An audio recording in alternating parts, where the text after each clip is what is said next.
Sudah banyak yang datang. Assalamualaikum warahmatullahi wabarakatuh. Kembali lagi dengan kami Ikhwan Puri. Kali ini kita akan mengikuti silaturahmi 3 bulanan Ikhwan Puri. Assalamualaikum. Taruh.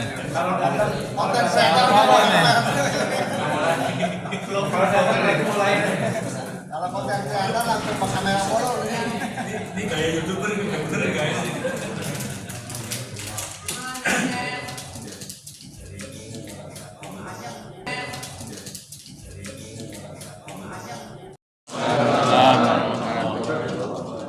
Alhamdulillah, hamdan katsiran thayyiban mubarakan kama yuhibbu rabbuna wa yarda. Asyhadu an la ilaha illallah wahdahu la syarika lah, asyhadu anna Muhammadan abduhu wa rasuluhu alladzi la nabiyya ba'dah. Allahumma shalli wa sallim ala nabiyyina Muhammad wa ala alihi wa sahbihi wa man tabi'ahum bi ihsan ila yaumiddin. Amma ba'd. Puji dan syukur sekalian kita panjatkan kepada Allah Subhanahu wa taala. Kita bersyukur dan memuji Allah atas segala nikmat dan karunia yang senantiasa Allah Subhanahu wa taala limpah curahkan kepada kita. Hari ini kita bisa berkumpul di sini adalah tidak lain dari nikmat Allah. Allah memberikan kepada kita kekuatan untuk melangkahkan kaki menuju majelis ini. Allah memberikan kita kemudahan untuk kita bisa berkumpul bersilaturahmi. Ini adalah juga bagian dari nikmat Allah Subhanahu wa taala yang senantiasa harus kita syukuri. Kemudian salawat dan salam semoga Allah Subhanahu wa taala juga senantiasa limpah curahkan kepada suri tauhid kita, pada nabi kita, petunjuk bagi kita jalan kebahagiaan dunia dan akhirat, Nabi Muhammad SAW beserta keluarganya, para sahabatnya dan para pengikutnya. Adapun agenda acara seperti biasa, karena ini adalah ajang kita untuk bersilaturahmi. Kita punya banyak kegiatan ternyata sebelum dan setelah hari ini. Sebelum berarti apa yang sudah kita kerjakan, setelah berarti apa yang sudah kita kerjakan. Barangkali ikhwah sekalian perlu untuk mendengarkan progresnya seperti apa di 3 lembaga itu ya, di pendidikannya, di sosialnya, kemudian di ekonominya. Dan ke depan, nah berarti apa agenda ke depan atau progres yang sekarang sedang dikerjakan terkait dengan kegiatan yang dilakukan di 3 lembaga tersebut. Jadi kalau berdasarkan rundown, saya bacakan dulu rundownnya. Itu yang pertama adalah mungkin sambutan dari pembina kayaknya. Nah, tidak ada. Oh iya, waktu yang sekalian kita langsung saja kepada agenda yang pertama, yaitu laporan dari Ketua Yayasan Mutiara Sunnah kepada Bapak Agus Munarso selaku Ketua YMCSK. Silakan. Terima kasih. Bismillahirrahmanirrahim. Assalamualaikum warahmatullahi wabarakatuh. Alhamdulillah, wassalamualaikum warahmatullahi wabarakatuh.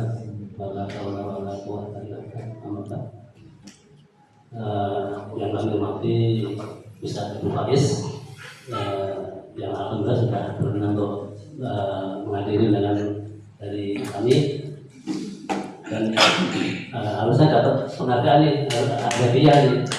Ya, peserta belum datang, misalnya udah datang duluan. Masalahnya ini peringatan buat teman-teman nih.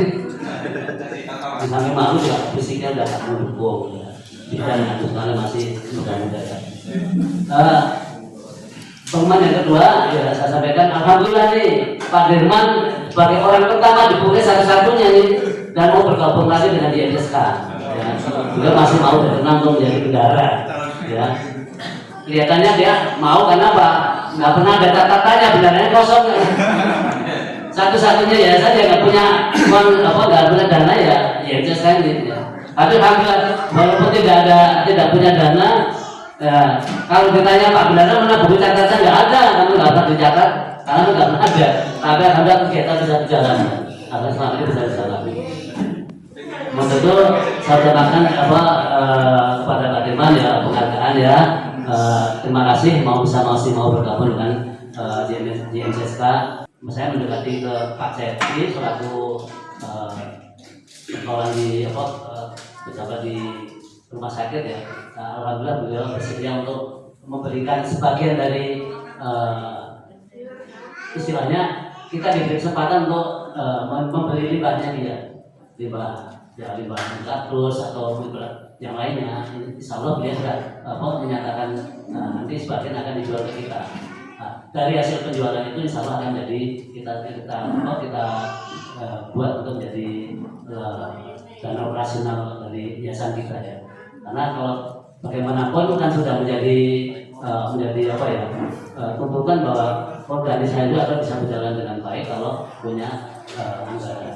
Ya. Terus yang selanjutnya bagaimana menjadi tanggung jawab kita dari Pak Guru Kasami menyampaikan protes dari kegiatan YJSK. Untuk itu mungkin pusat belum kenal ya. Kalau ketua divisi dakwahnya beliau tadi Abida beliau ini ketua divisi dakwahnya.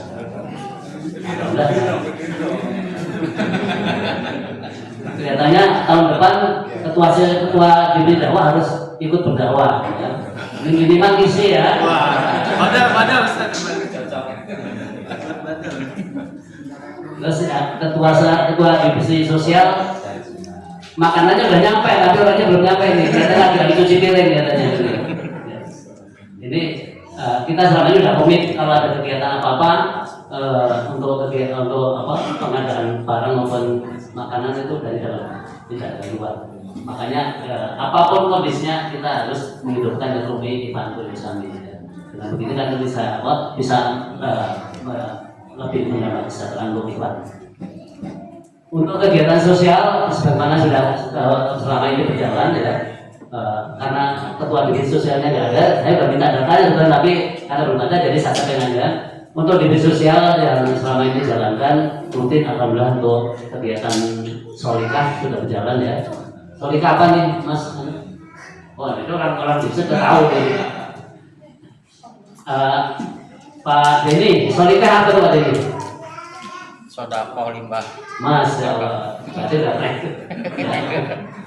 Dan malah tahun ini sudah ditambah dengan di saat Solikah kita ngangkut limbah, kita sekaligus juga melakukan santunan, ya kegiatan santunan kepada yatim piatu apa ya. Datanya memang nggak bisa saya sampaikan, tapi seperti itu. Jadi sambil kita memungut limbah, kita juga sudah punya target untuk memberikan santunan, ya, baik di Puri maupun di luar Puri. Untuk kegiatan dakwah, bisnis dakwah biasa ya, kita punya kewajiban juga punya kegiatan kajian malam ayat Sabtu, kemudian malam Sabtu, ayat malam Sabtu itu di bahasa Arab, ya, pejabat, kemudian ada Sabtu, kemudian ada kasin juga beberapa halakoh ya. Tolong ini kita dari yayasan sudah menyediakan fasilitas untuk menuntut ibu bagi ikhwan sekalian. Tolong bisa dimanfaatkan. Terima kasih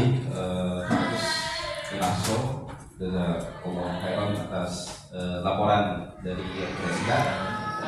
Apabila akan menyampaikan laporan dari operasi Bina Mutiara Terpadu.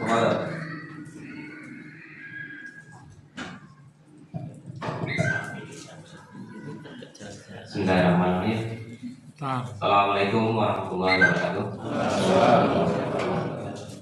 Alhamdulillah kita bisa berkumpul di sini ya dalam acara silaturahmi 3 bulan, dan alhamdulillah ini daftar hadirnya udah lumayan banyak ya, udah lebih dari 50% dari anggota yang terdaftar ya kan ya. Di sini saya selaku ketua operasi Bina Mutiara Terpadu mau melaporkan agenda dan kegiatan operasi Bina Mutiara Terpadu. Saya akan melaporkan kegiatan operasi ya. Kegiatan operasi Bina Mutiara Terpadu ini khususnya bergeraknya di bidang yang tercatat itu di bidang wasreda sebenarnya. Cuman wasreda sendiri di kita itu mandat ya, kurang dari anggotanya itu kurang ini lah untuk pengadaan wasreda. Makanya kita kelola untuk di bidang akad murobahannya, gitu kan. Alhamdulillah untuk akad murobaha kita alhamdulillah dalam waktu 3 bulan ini sudah berjalan dan banyak konsumen yang antri ya. Untuk itu kami dari pengurus KPMT membuka bagi bapak-bapak sekalian untuk berinvestasi di KPMT. Dan insya Allah dengan berinvestasi di KPMT kita akan menghasilkan margin dan akan kita bagi kepada seluruh anggota dan investor itu sesuai dengan kesepakatan yang ada. Nah, kami berharap kepada Dewan semua ya, Dewan Buri khususnya itu untuk memajukan operasi kita buka yang belum pada jadi anggota, kami buka untuk peluang untuk jadi anggota lagi. KPMT itu lahir tahun 2015 ya. Jadi sebetulnya semua kegiatan itu ada di dalam satu yayasan. Yayasan Mutia Jaya Sunnah. Kita punya divisi ekonomi, divisi dakwah, kemudian divisi sosial, sama pendidikan. Jadi terakhir ini tadi anak IPW yang terakhir yaitu YPI, perwakilannya alhamdulillah sudah hadir. Ada Pak Asep, ada Pak Wahyudi sebagai wakil, Pak Asep sebagai pengawas, juga Pak Anan sebagai pengawas. Jadi kepada yang bersangkutan mohon untuk memberikan laporan. Waduh, Pak Wahyudi.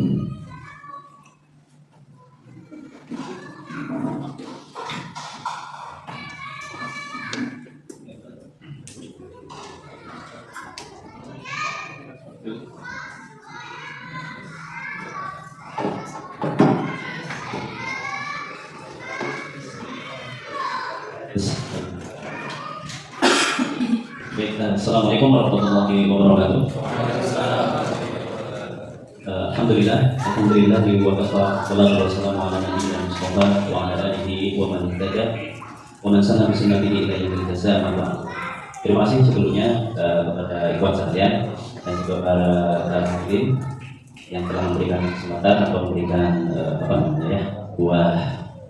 yang kesempatan saya untuk mewakili dari Yayasan Pendidikan Islam Ibnu Umar.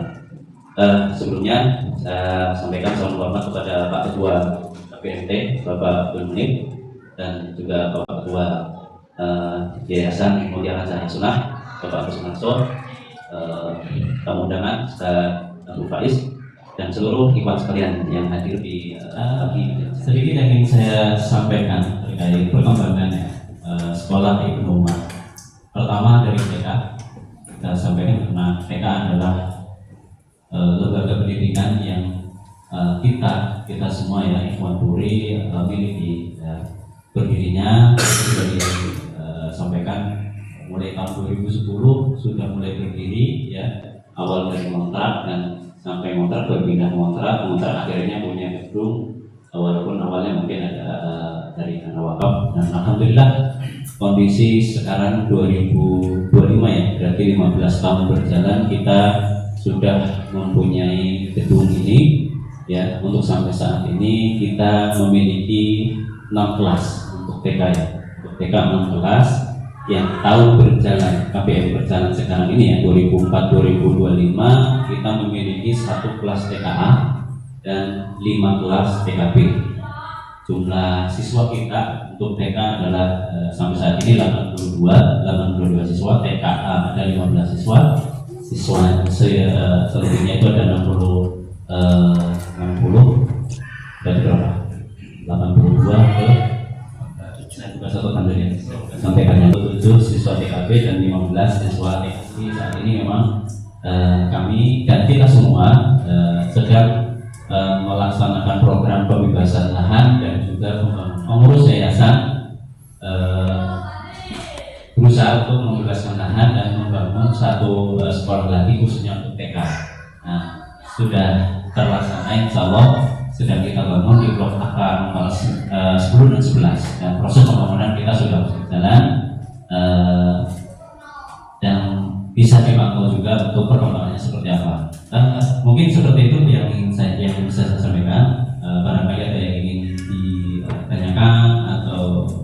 diskusikan dalam hal ini. Silakan sebelum saya akhiri laporan dari Yayasan Pendidikan Islam Ibnu Umar. Terima kasih. Baik, jazakallahu khair Pak Wahyudi ya. Mungkin untuk tanya jawab nanti kita setelah tausiah, biar nanti sekalian aja. Sekarang kita insya Allah melangkah ke acara berikutnya, yaitu tausiah dari Al-Ustaz Al-Faiz Hafizahullah Ta'ala.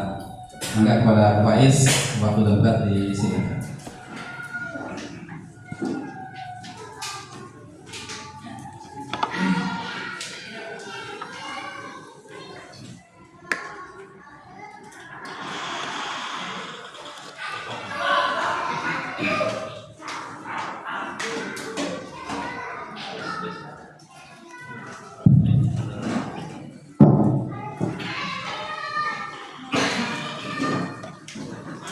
Bismillah, Assalamualaikum warahmatullahi wabarakatuh. Alhamdulillahi wahdah, wassalatu wassalamu ala man la nabiyya ba'dah. Wa ashhadu an la ilaha illallah wahdahu la syarikalah, wa ashhadu anna Muhammadan abduhu wa rasuluh sallallahu alaihi wa ala alihi wa ashabihi wa man ittaba'a hudah. Ya ayyuhalladzina amanu taqullaha haqqa tuqatih wa la tamutunna illa wa antum muslimun. Amma ba'du. Alhamdulillah, pagi menjelang siang saya bisa berkumpul dengan ikhwah semua, dan kapasitas saya di sini dan saya mengiyakan permintaan dari Pak Agus melalui Pak Dirman, hanya ingin bernostalgia saja, bukan ingin memberikan tausiah. Kalaupun misalnya ada sedikit nanti sebagai motivasi saja, saling memotivasi. Mungkin bagi sebagian besar antum baru lihat ya, saya juga baru kumpul dengan antum. Sedikit cerita, saya pernah tinggal di sini tahun 2003 2004 ya. Kemudian 2005 pindah ke dusun, ke kampung yang sekarang ada SD Abi Salah. Itu termasuk yang pertama menghuni rumah di sana atas kemudahan dari Ustaz Zahro rahimahullah ta'ala. Jadi yang saya kenal di sini Pak Dirman, Pak Agus ya. Kalau Pak Didit sama Pak Sigit dulu saya tertukar terus karena ujungnya sama-sama IT gitu. Didit Sigit ya. Baik, ketika ngumpul, dan saya yakin tujuan antum ngumpul di satu tempat ya, pasti ada satu yang antum inginkan ya, karena dari sekian perumahan kan banyak ya yang bisa antum huni, yang lebih dekat ke tempat kerja antum. Tapi barangkali di sana ada yang ingin antum inginkan dari tempat tersebut. Sebagaimana dulu saya memilih Puri itu karena banyak kajian, ya banyak kajian, sehingga tidak susah-susah harus jauh-jauh mencari tempat kajian. Maka jadikan tujuan pertama antum yang ingin antum dapatkan di tempat itu, antum harus dapatkan ya, karena penyakitnya, dan ini pengalaman semua, ketika sesuatu yang diinginkan itu jauh, kita berusaha untuk berkorban ya, tetapi ketika sesuatu itu sudah dekat, kita terlalaikan. Makanya tadi saya dengar dari sampaian-sampaian yang disampaikan, kajian sepi gitu. itu saya katakan sebagai bentuk tidak mensyukuri nikmat. Ya. Baik. Sebelum berangkat ke sini, saya teringat karena memang ini komunitas kita bermasyarakat, ya.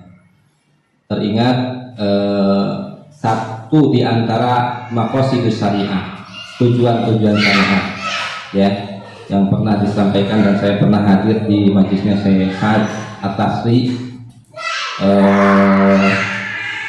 mantan anggota Hayat Kibarul Ulama ketika daurah di Bogor, bahwasanya di antara maksud syariat adalah keadaan umat yang kuat.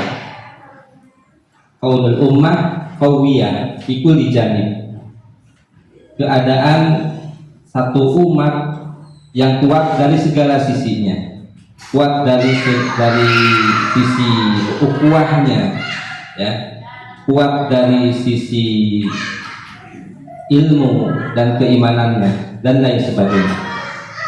Maka dari itu, ketika saya mendengarkan paparan-paparan yang disampaikan dan program-program yang ada, sebetulnya itu adalah kebaikan-kebaikan yang harus kita perjuangkan. Kemudian kita berkumpul di sini semestinya juga ikut mensukseskan di antara tujuan-tujuan syariat, yaitu kuatnya keadaan umat. Maka di antara hal yang bisa kita usahakan untuk kuatnya hubungan sesama kita, ukhuwah sesama kita, alhamdulillah ada program Sitibul, ya, 3 bulanan. Maka tidak ada hal yang sia-sia. Mungkin antum pernah atau ingat kisah tentang 3 orang sahabat Nabi yang tertinggal perang, kemudian dihajar oleh Nabi SAW, bukan dihajar, dihajar. Kenapa demikian? Karena ketidakhadiran seseorang dalam momen-momen tertentu boleh jadi itu mengendorkan semangat. Maka berkaitan dengan kegiatan-kegiatan kemasyarakatan, khususnya dalam lingkup kita, ya, ketika antum hadir, ya, itu sejatinya antum juga sedang menguatkan hubungan sesama kita. Karena kalau pola pikirnya bermudah-mudahan untuk tidak hadir, ya, entah satu dan lain uzur dan alasan, sejatinya ketika mundur itu mengendorkan semangat yang lain untuk semakin kuat bersatu. Dan ketika antum hadir kemudian meniatkan untuk menguatkan hubungan ukhuwah, maka ada kebaikan yang banyak. Wallahu a'lam. Itu sebagai motivasi yang lainnya mungkin kalau dianggap serius juga alhamdulillah, dan saya yakin antum juga senang dalam acara Sitibul, mungkin menunya Balibul gitu ya, dan lain sebagainya. Insya Allah pada hadir. Ada rambu-rambu yang diberikan oleh Rasulullah SAW, dan semua rambu-rambu itu kembali kepada tujuan kuatnya umat, ya, kuatul ummah. Qaulul ummah qawiyah, keadaan umat yang kuat. Misalkan ketika Rasulullah SAW bersabda, la yu'minu ahadukum hatta yuhibba li akhihi ma yuhibbu li nafsihi. Tidak sempurna keimanannya seseorang sampai dia mencintai bagi saudaranya apa yang dia cintai untuk dirinya. Berarti dia berusaha untuk memberikan yang terbaik untuk saudaranya sebagaimana dia menginginkan yang terbaik untuk dirinya. Maka dengan mengamalkan hadis tersebut akan terjalin saling cinta, ya, tentu di jalan Allah Subhanahu wa taala, dan itu menumbuhkan kekuatan ukhuwah. Kemudian ketika Nabi SAW melarang la tahasadu, ya, wala tabaghadu, jangan saling hasad, jangan saling membenci dan saling berpaling muka. Kenapa itu semua dilarang? Karena itu menimbulkan perpecahan, permusuhan. Ya. Termasuk muamalah ribawi, kenapa dilarang? Karena menimbulkan permusuhan. Adanya gharar menimbulkan permusuhan, sehingga dengan timbulnya permusuhan menjadi lemahlah umat ini. Ya. Dan rambu-rambu yang lainnya berporos kepada tujuan itu. Kemudian secara umum kita bermasyarakat, ya, Allah Subhanahu wa Ta'ala memberikan rambu-rambu yang bisa diterapkan baik secara skala besar dalam bermasyarakat ataupun secara skala kecil dalam lembaga, ya. Dan rambu-rambu itu Allah kumpulkan, ya, dalam surah Al-Hujurat mulai dari ayat ke-11, ya. Allah Subhanahu wa Ta'ala berfirman, ya ayyuhalladzina amanu la yaskhar qaumun min qaumin. Jangan merendahkan satu kaum terhadap kaum yang lain. Kenapa? Karena akan menimbulkan permusuhan, ya, permusuhan yang akan melemahkan keadaan umat yang tadinya kuat, ya. Kemudian juga di antara alasannya boleh jadi yang diremehkan itu lebih baik, ya, dari yang meremehkan, baik laki-lakinya ataupun perempuan. Wala tanabazu bil alqab, jangan memanggil dengan gelar-gelar yang buruk, yang itu banyak terjadi, ya. Kenapa? Karena akan menimbulkan permusuhan, yang dengan permusuhan itu umat menjadi lemah, ya. Kemudian di ayat berikutnya, ya ayyuhalladzina amanu jtanibu katsiran minadh-dhonn, ya, dilarang untuk berprasangka buruk, ya. Bagaimana bisa berjalan harmonis, ya, kita bermasyarakat secara luas atau secara skala sempit dalam lembaga bila masing-masing berprasangka buruk terhadap yang lainnya, ya.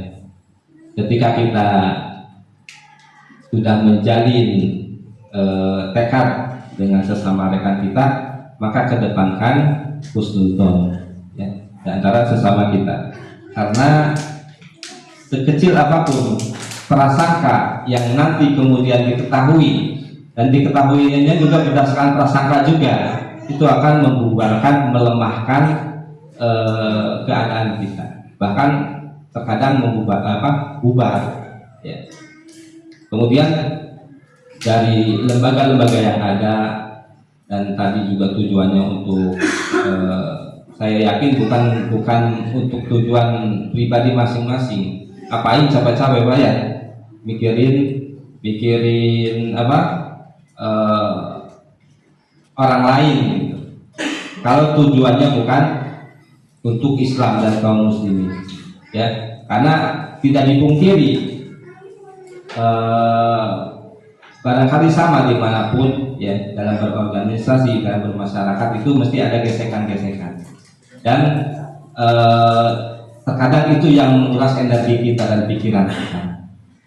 Nah, kalau seandainya untuk tujuan pribadi maka sangat rugi, ya, sangat rugi. Tetapi ketika tujuannya untuk kemajuan umat, ya, agar umat lebih kuat, baik dari sisi hubungan ukhuwahnya, kuat keimanan dan keilmuannya, maka segala kepayahan, ya, segala keluh kesah yang kita rasakan, insya Allah berbuah kebaikan yang besar di sisi Allah Subhanahu wa Ta'ala. Maka dari itu ikhwah-ikhwah yang ada di sini juga semestinya ikut berkontribusi, dalam artian minimal kontribusi kita, ya, jasad kita hadir saja sudah menguatkan teman-teman kita yang lain, ya. Dan saya sering sampaikan dalam majelis, terutama majelis yang tidak kuat lama, dilakukan oleh ikhwan. Majlis apa itu? Atin, nahwu, sorok, gitu ya. Jujur semua. Ya. Saya sering sampaikan, antum ketika belajar nahwu pusing, kemudian antum nggak hadir, itu pusingnya sendirian di rumah. Dan ketika memang mundur, udah tertutup pintu untuk meraih keberhasilan dari bidang itu. Tetapi ketika antum hadir di situ, walaupun pusing, sejatinya sedang menguatkan teman antum yang sedang serius, ya. Padahal dia juga pusing sebetulnya. Jadi nggak apa-apa pusing bareng-bareng di majelis. Dan ada keutamaan. Begitu pula di momen-momen seperti ini, ya. Dan saya rasa apa yang tadi disampaikan juga di antara tujuannya untuk saling menguatkan satu sama lain. Karena kita tidak bisa jalan sendiri. Ya, sekuat apa kita? Ya, ingin berdakwah sendiri nggak bisa. Ya. Kecuali memang apa adanya, jalan apa adanya seperti kiai-kiai zaman dulu ya sendiri aja ya, buka majelis datang ayo nggak datang nggak apa-apa. Ya. Tapi kan kita ingin sesuatu yang lebih baik, ya kemanfaatan yang lebih luas. Itu berkaitan dengan hal-hal yang berkaitan dengan muamalah sesama kita, ya bermasyarakat. Antum bisa merujuk rambu-rambu yang disampaikan oleh Allah Subhanahu wa taala dalam surah Al-Hujurat mulai dari ayat 11 dan ayat 12. Ya, itu rambu-rambu itu diturunkan untuk orang-orang pilihan. Tetapi ibrohnya bukan kepada siapa ayat itu turun, tetapi isi kandungannya. Ya, bisa kita jadikan sebagai acuan karena Al-Qur'an ini memang petunjuk untuk seluruh alam, bukan untuk para sahabat saja. Para sahabat sudah orang-orang pilihan, tapi Allah berikan rambu-rambu itu karena namanya prasangka, ya, terus ghibah dan lain sebagainya itu bisa menimpa saja. Ataupun orang-orang pilihan yang mendampingi Rasulullah SAW, ayat itu turun. Apalagi kita, lebih layak lagi kita untuk benar-benar memperhatikan rambu-rambu tersebut, sehingga dengan mengikuti rambu-rambu tersebut keadaan kita semakin kuat, ukhuwah kita semakin kuat dan lain sebagainya. Adapun dari sisi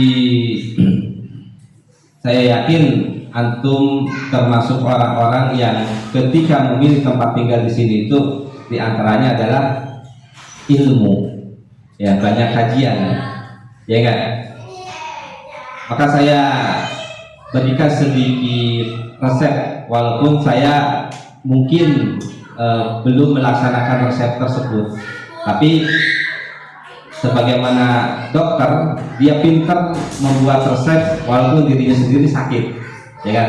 Tapi nggak apa-apa, barangkali antum bisa mengambil manfaat dari resep yang saya sampaikan. Dan ini resep ini juga diresepkan oleh para ulama, juga bisa jadi perhatian bidang dakwah nantinya, ya, bahwasanya ketika kita ingin meraih ilmu, ya, maka antum prioritaskan majlis-majlis yang sifatnya ilmu tersebut, ilmu yang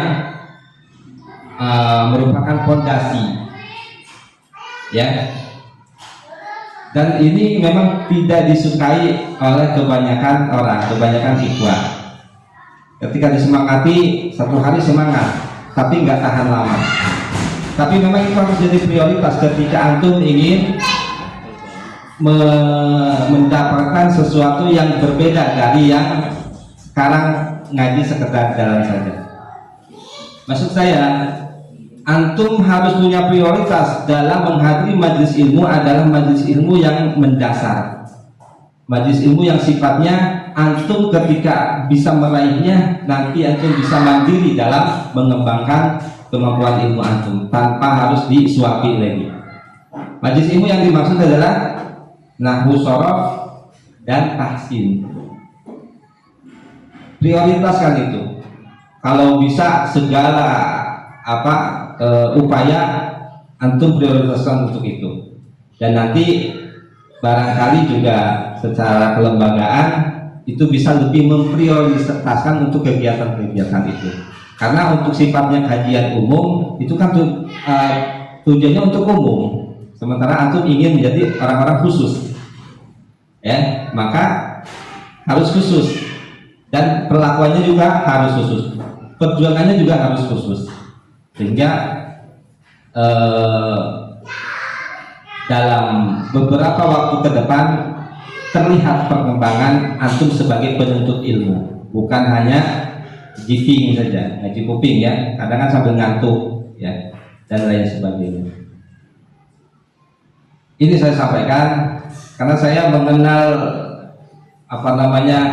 banyak ikhwan yang dulu juga saya sama seperti antum karyawan, ya, karyawan. Tapi alhamdulillah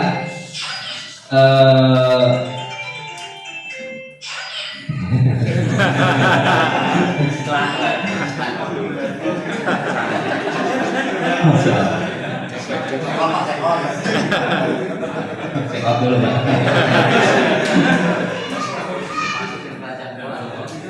Ya, walaupun mungkin nanti antum bisa lebih baik dari saya. Ketika itu saya mesti, walaupun kajian umum saya ikuti, tapi saya punya prinsip kajian-kajian yang khusus ini saya harus lebih istiqomah. Tidak bisa dikalahkan dengan kajian-kajian yang sifatnya dadakan dan kayak tabligh akbar. Ketika berbenturan, ya syukur-syukur kalau intinya diliburkan oleh ustadznya. Kalau nggak diliburkan, ini prioritas, gitu. Sehingga berikutnya ada perubahan yang signifikan, ya, sehingga antum bisa lebih memberikan manfaat kepada orang lain. Paling tidak kan tujuan menuntut ilmu itu untuk menghilangkan kejahilan dalam diri sendiri, ya, itu untuk menyempurnakan diri sendiri. Kemudian setelah itu menghilangkan kejahilan dari orang lain, dimulai dari orang-orang yang terdekat, kita, tangga kita, dan lain sebagainya. Apa saya sampaikan seperti itu? Tadi saya sampaikan bahwasanya saya mulai sebetulnya kalau ngaji mah dari kampung juga udah dari kecil sudah biasa baca kitab ya, kiainya ya, bukan sayanya. Sehingga maklumat-maklumat yang didapat ketika saya ke sini tahun 2003 ya, saya ke sini saya mulai kenal itu sama Abu Nito. Waktu itu beliau masih jualan di pinggir rel ya dulu gitu. Tertarik dengan penampilan ikhwah gitu. Kok ada yang mengamalkan apa yang saya pelajari di kitab-kitab yang saya pelajari waktu di kampung. Ya, tertarik berkunjung. Ditunjukin ya, hari ini ada kajian sini. Saya hadiri ya. Kemudian waktu itu saya milih tempat tinggal yang sudah menikah juga di sini supaya bisa ngaji. Ketika masa-masa itu saya ngajak beberapa ikhwan, ayo ngaji yuk, maksudnya ngaji nahu sorok gitu. Ayo duluan. Ya sudah, karena mungkin sibuk ya. Saya juga sibuk sebenarnya. Emang yang ngaji nggak sibuk gitu ya. Dari situ bisa terlihat bahwasanya yang memang tidak prioritas ke hal-hal yang seperti itu, bukan saya merasa lebih unggul, tapi ini sebagai Quran bagi antum. Kalau antum benar-benar menginginkan ilmu, bisa meraih ilmu, datang ke sini untuk ilmu, maka antum prioritaskan hal-hal yang sifatnya mendasar. Juga lembaga-lembaga yang tadi bidang dakwah, antum prioritaskan yang itu, karena itu orang-orang istimewa. Ya, antum kerahkan misalkan biaya untuk apa, mengkabul bila perlu bukan dipungut, dibayar gitu ya. Karena itu orang-orang istimewa. Sehingga nanti kedepannya mereka yang akan memberikan kontribusi kepada umat. Tuh dari sisi resep yang saya baca dari para ulama, bagaimana mereka memulai dalam hal menuntut ilmu. Jadi harus berubah. Yang tadinya antum kajian umum terus ya, kadang semangatnya kendor ketika teman-temannya juga nggak hadir itu teman-temannya karena memang sudah futur juga atau memang sibuk. Antum kiranya oh itu juga udah semangat, nggak semangat gitu. Karena kajian umum seperti itu. Sehingga tadi saya sedikit tentang keistiqomahan seorang ustadz, dan waktu saya di sini beliau memang sudah ngisi. Itu ustadz istimewa, bisa istiqomah sampai sekarang. Karena kebetulan masjidnya istiqomah juga. Ya, ustadznya istiqomah. Antum akan merasa bahwasanya ustadz itu kurang greget. Kenapa? Karena level antum di situ terus. Berbeda kalau levelnya antum sudah meningkat ke level ustadznya, itu akan tertarik dengan kajian ustadz tersebut. Ini saya rasakan ketika saya hadir di kelas dengan ustadz kibar, ya bahkan ustadz senior ya. Di kelas ya begitu aja, tapi kita mengambil faedah yang banyak.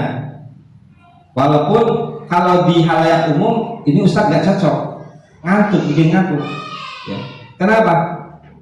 Karena yang di halayak umum biasanya konsennya kepada retorika dan lain sebagainya, bukan isi dari apa yang disampaikan.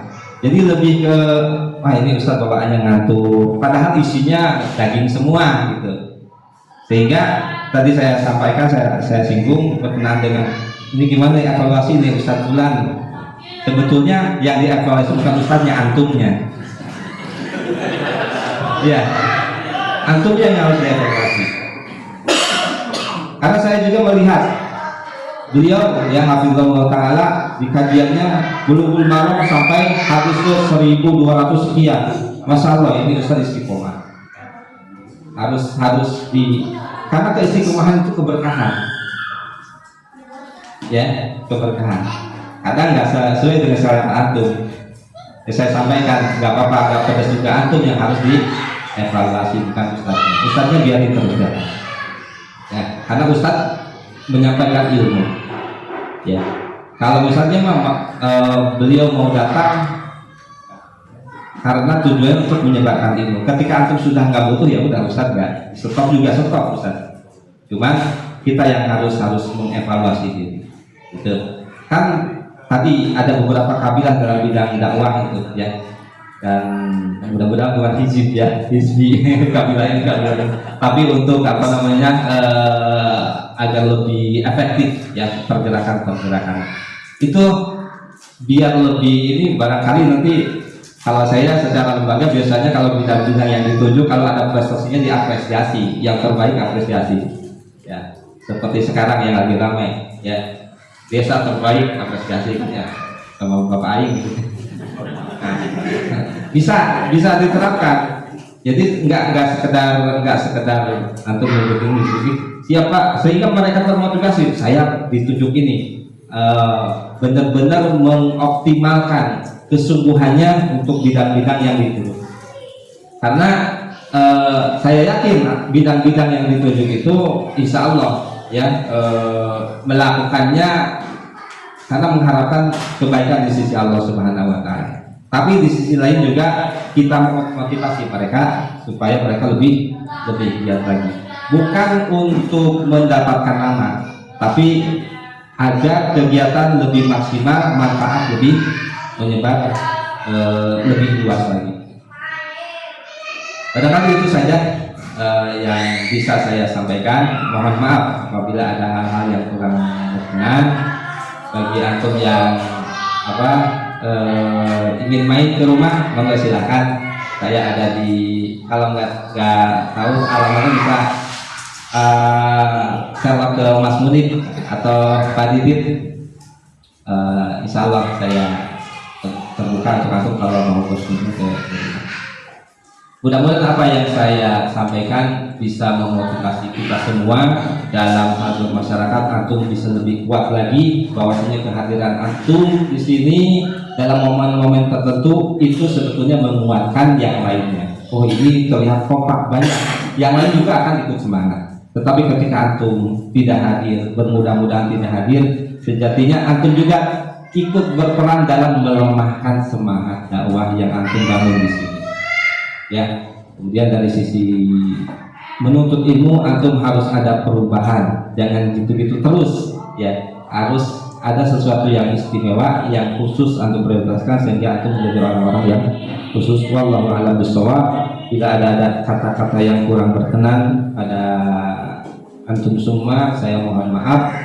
Yang benar dari Allah Subhanahu wa taala, yang keliru dari pikiran saya dan dari syaitan, saya mohon ampun kepada Allah Subhanahu wa taala. Wassalamualaikum warahmatullahi wabarakatuh. Waalaikumsalam warahmatullahi wabarakatuh. Jazakumullah khairan Ustaz yang sudah berikan nasihat kepada kita. Alhamdulillah banyak sekali ilmu yang kita dapat hari ini. Bagaimana kemudian kita dengan hadirnya kita dan organisasi ataupun lembaga yang kita jalankan itu bisa saling menguatkan satu sama lain, prioritas dalam menuntut ilmu, dan juga bagaimana ketika kita bermuamalah untuk saling menguatkan juga harus memperhatikan rambu-rambu yang tadi ada di ringkasannya di Quran surat Al-Hujurat, ya. Tidak boleh mengolok-olok dengan bahasa-bahasa, dengan sebutan-sebutan bisa seperti itu. Kemudian juga agar kita bisa saling menguatkan. Jadi ini sesungguhnya adalah nasihat untuk kita semua, baik ketika kita bermuamalah di bidang kita masing-masing, di kabinet kita masing-masing, di divisi kita masing-masing, di yayasan kita masing-masing, maupun ketika bermuamalah dalam konteksnya yang lebih besar, yaitu IP1 gitu kan, organisasi satu dengan organisasi dua, bagaimana ini bisa juga saling menguatkan. Terima kasih Jazakumullah khairan Ustaz yang sudah memberikan. Sebetulnya nasihat seperti ini sering kita dapatkan Ustaz ya, cuman kadang-kadang kita lalai, kita lupa gitu kan, saking asiknya kita beraktivitas, kadang-kadang ada ucapan-ucapan kita yang justru malah saling melemahkan seperti itu Ustaz. Terima kasih atas pengingatnya untuk kita semua. Berikutnya mungkin kita langsung acara diskusi ya. Ada sebenarnya kita masih ada dua acara, yaitu diskusi dan ramah tamah. Saya pikir ini jadi satu saja. Diskusinya sampai ramah tamah, artinya diskusinya santai supaya apa yang seharusnya terucap bisa kita ucapkan. Maksudnya barangkali ada yang ingin disampaikan, tapi kalau bawaannya formal mungkin jadi agak kaku gitu ya, biar agak santai jadi semuanya bisa terungkapkan. Untuk apa? Agar kita bisa saling mengkoreksi satu sama lain, saling menguatkan satu sama lain, kemudian memberikan masukan satu sama lain. Kita serahkan ke Pak Agus ya untuk sesi ramah tamah dan diskusi ini. Kami selesaikan sekalian untuk bisa memanfaatkan masa ada waktu 4 jam. Monggo silakan. Bismillah, alhamdulillah, wassalatu wassalamu ala man la nabiyya ba'da. Alhamdulillah. Izin bertanya, dan mungkin saya tidak mewakili YPI atau lain, mewakili sebagai warga sipil IP1 gitu kan. Ya, tadi ada, walaupun berkaitan dengan YPI, tapi ini menjadi pikiran saya gitu kan, karena memang Ikhwan itu rata-rata budayanya enak-enakan lah ya. Dan saya berharap mungkin Pak Wakil bisa mendiskusikan gitu kan. Ini berkaitan dengan bahwa Ikhwan Puri ini tingkat ekonominya tidak merata atau seragam. Sedangkan pendidikan bagi anak-anak kita inilah hal yang harus kita penuhi di antara kebutuhan-kebutuhan lainnya. Saya menginginkan ada semacam jumlah aturan informasi yang mungkin bisa menjadi bahan diskusi atau ketenangan bagi Ikhwan Puri yang memang ingin menyekolahkan anaknya, akan tetapi terkendala biaya, gitu kan? Karena kondisi dari Ikhwan Puri ini cukup beragam, terlebih ada sebagian yang memang mantan-mantan karyawan. Ini harus jadi pemikiran Pak Agus, Pak Yudi, serta Pak Bonim. 3 lembaga ini harus bisa menyelesaikan, tentunya tidak hanya YPI, ya. Artinya keberadaan 3 lembaga ini benar-benar terasa, ya, oleh kita sebagai Ikhwan Puri. Jadi, bagaimana ketika ada anak Ikhwan Puri yang tidak mampu tapi ingin sekolah di Ibnu Umar dan itu TK atau SD, seperti apa, gitu kan? Karena bagaimanapun ketika memang orang tuanya ingin sekolah, diharapkan kan kemarin ada di WhatsApp IP, anak IP harus sekolah di sekolah IP. Nah, akan tetapi sekolah ini juga kan berbicara pendidikan, ada yang namanya sesuatu yang harus kita kompensasi dari guru-guru, harus digaji, gitu kan, harus diupah, gitu kan, serta perawatan-perawatan, pengembangan-pengembangan kegiatan belajar mengajar. Jadi itu aja Pak Agus, Pak Yudi, dan Pak Bonim. Ini sebagai, mungkin saya tidak mewakili YPI, tapi mewakili warga sipil dari IPWAN yang nanti ada gambaran, ada solusi yang mungkin didiskusikan oleh 3 lembaga ini. Bagaimana jika ada anak IPWAN yang ingin sekolah tapi terkendala biaya? Assalamualaikum warahmatullahi wabarakatuh. Jadi mungkin karena itu tadi ya, seperti yang disampaikan bahwa Ikhwan Puri atau warga kita itu malu atau nggak enakan gitu, mau menanyakan hal yang sifatnya agak sensitif seperti ini. Dia dalam forum mungkin tidak sampai hati untuk menyampaikannya seperti itu. Baik. Ketika ada kasus seperti itu, sebetulnya dalam internal pengurus itu sudah ada pembahasan tentang hal ini, ya. Nah, bahkan sebetulnya sudah ada beberapa kasus yang memang yang sudah sekolah pun, gitu, yang sudah sekolah pun ketika masuk qadarullah tidak 1-2 orang yang terkendala dalam biaya, dan itu tentunya kita carikan solusinya. Nah, salah satu solusi untuk menyelesaikan masalah ini atau solusinya, kita sudah membuka program yang pertama adalah namanya orang tua asuh, ya. Orang tua asuh itu kita menggalang dana baik dari wali murid melalui komite, ya, melalui komite, bahwa ada beberapa anak yang satu kekurangan atau intinya kita potretkan dari tunggakan biaya sekolah.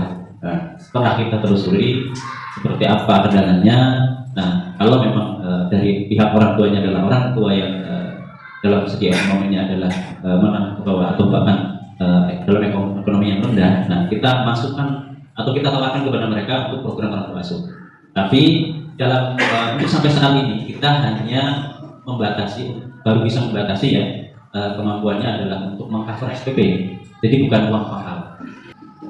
Yang kedua adalah program beasiswa. Ini kita sedang lagi mencari, ya, tentunya membuka kerjasama dengan pihak luar. Yang sudah terjalin adalah DKM Masjid GS Astra, ya.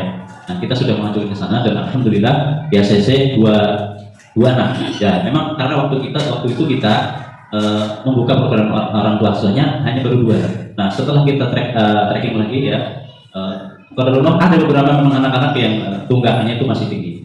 Nah, insya Allah untuk tahun berikutnya dan periode berikutnya kita akan coba ajukan lagi.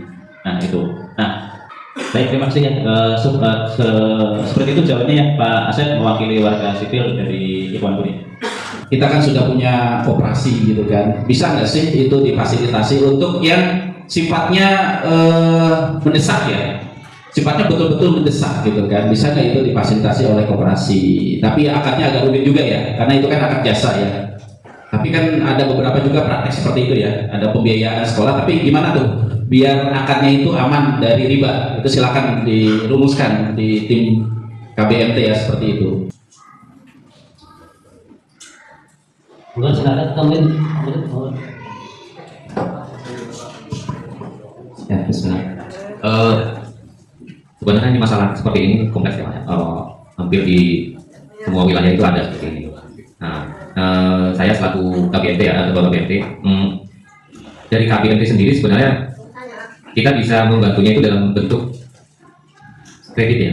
Nah, dari murid itu biasanya kan membutuhkan perlengkapan sekolah, itu kan mulai dari seragam, sepatu, tas dan sebagainya itu sebenarnya itu bisa kita ajukan kepada KBMT ya untuk pengadaan barang-barang tersebut dengan dibayarkan secara kredit atau dicicil gitu loh. Nah tadi kalau untuk yang tanpa margin, mohon maaf ya ini untuk yang KBMT sendiri itu karena kita mengelola keuangan orang banyak, jadi mohon maaf kita tetap ada margin walaupun di situ kami ada margin yang paling kecil cuma 10% gitu. Dari umpamanya kita beli peralatan sekolah dengan harga 300 atau 400 ribu, kita 10% cuma 40 ribu gitu loh. Dan itu kita udah bisa cicil 3 kali pembayaran 3 bulan gitu. Dan itu sangat murah sekali sebenarnya kalau kita nggak punya uang. Kalau ada yang masih kurang mengalir ya nanti silahkan ada di grup IP Pak, silakan. Itu grup yang bisa menampung segala keluhan atau aspirasi dari Ikhwan sekalian. Untuk itu saya kembali kepada pembahasan. Silakan.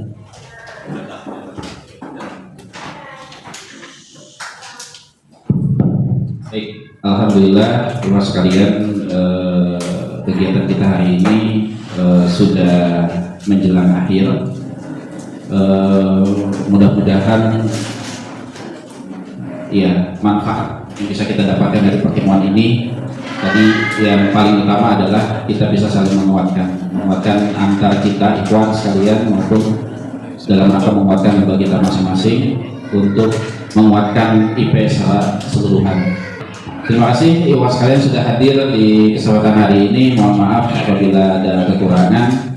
Kita akhiri pertemuan kita dengan doa kafaratul majelis. Subhanallahumma wa bihamdihi asyhadu an la ilaha illa anta astaghfiruka. Assalamualaikum warahmatullahi wabarakatuh.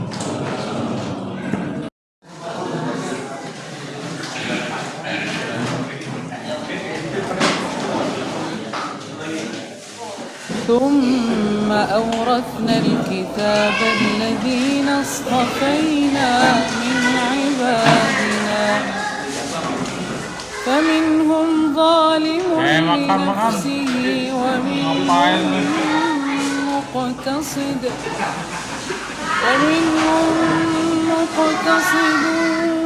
ومنهم سابق بالخيرات بإذن الله ذلك هو الفضل الكبير جنات عدن يدخلونها يحلون فيها من أساور من ذهب ولؤلؤا ولباسهم فيها حرير وقالوا الحمد لله الذي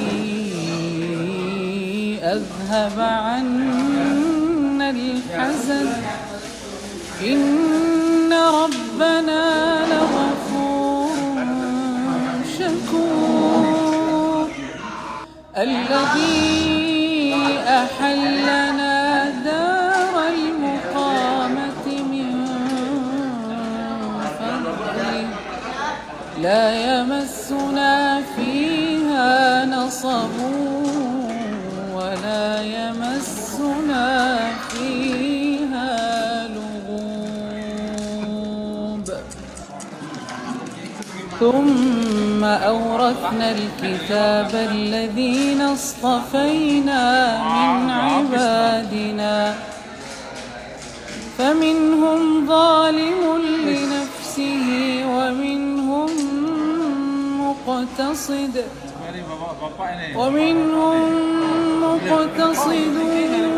ومنهم سابق بالخيرات بإذن الله ذلك هو الفضل الكبير جنات عدن يدخلونها يحلون فيها من أساور من ذهب ولؤلؤا ولباسهم فيها حرير وقالوا الحمد لله الذي أذهب عنا الحزن إن ربنا لغفور شكور الذي أحلنا دار المقامة من فضله لا يمس